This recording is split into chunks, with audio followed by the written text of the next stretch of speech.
Hi, Rick Morris here with your RM Minute. I believe that projects fail in the selection process more so than they fail in the execution process. I work with a lot of executives and I love to ask them, do you consider resource management or resource utilization in your project selection process?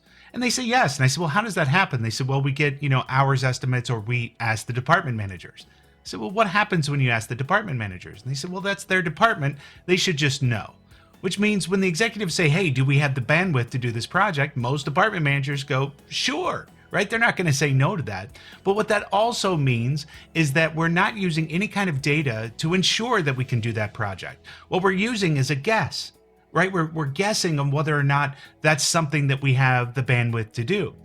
So when that project then fails, we like to blame poor project management. Not really whether or not we had the bandwidth to do it or what other things were going on.